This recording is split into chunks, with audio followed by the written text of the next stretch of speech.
Okay, so this is going to be a review of the Fikwot SSD. It's 128 gigabytes. I think it's 128. Yeah, 128 gigabytes SSD. And I'm going to do some full on-screen testing so you can see exactly how fast it actually is.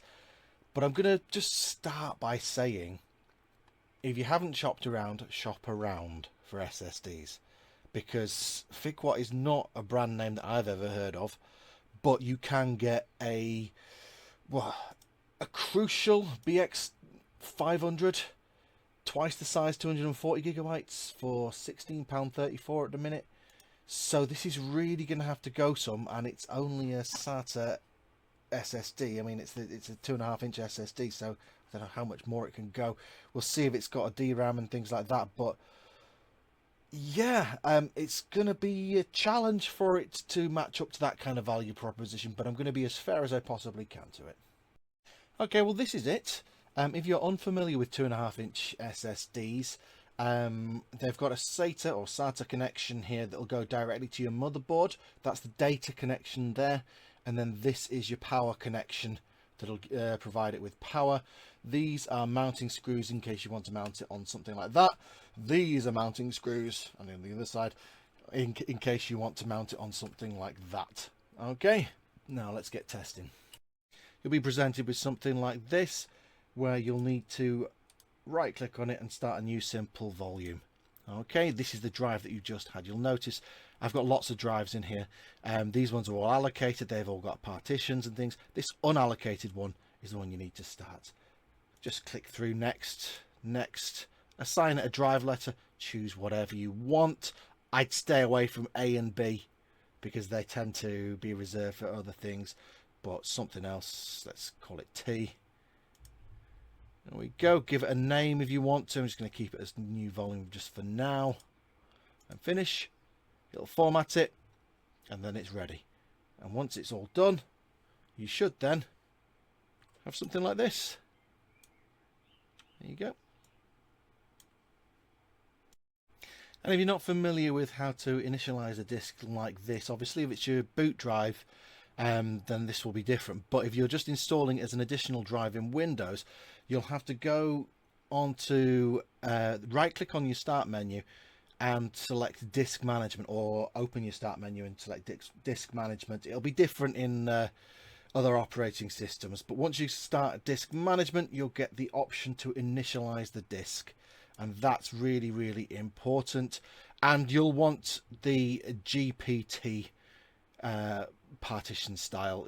The MBR one is a very old one, so you don't need that. You want GPT. Okay, so initialize that. Then okay, and these are the benchmark scores that I got from this drive. Full disclosure, I'm running it in an enclosure, and a USB 3 enclosure, so these are very slightly down on what you might expect if it was plugged down directly into the motherboard.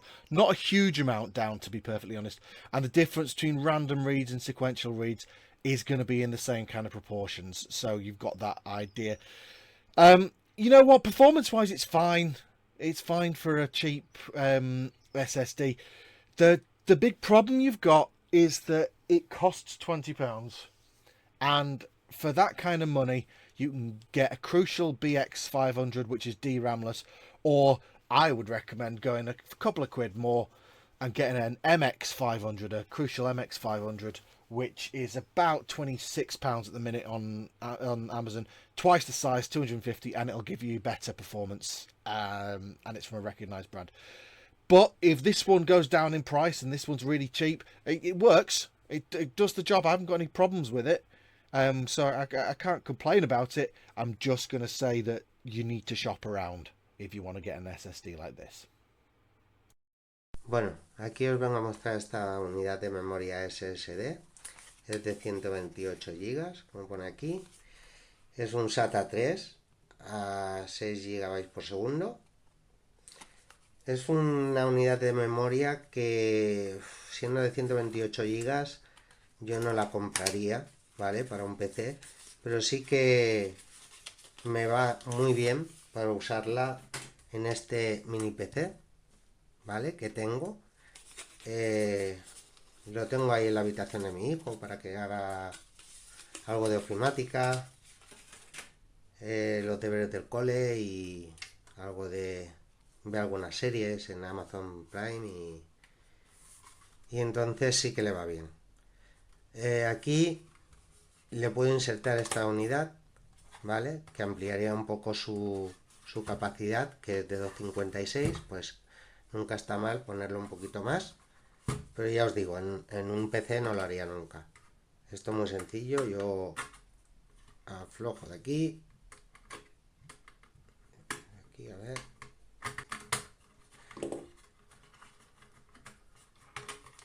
Vale, mirad. Aquí tiene los conectores para poder ponerlo. Es súper sencillo. Lo inserto y directamente empujo. Ya estaría. Ahora ya estaría metido. Y otra vez lo pongo y ya tengo la ampliación para que tenga más memoria. Luego le pondría la tapa y ya está. En estos dispositivos sí que lo pondría. En un PC pues 128 GB es muy bajo.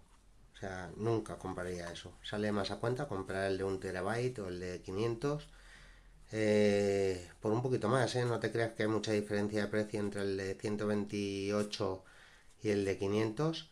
Por eso digo que vale la pena. Contra más capacidad, mejor precio. Y ya está, solo lo quería mostrar. Hasta luego.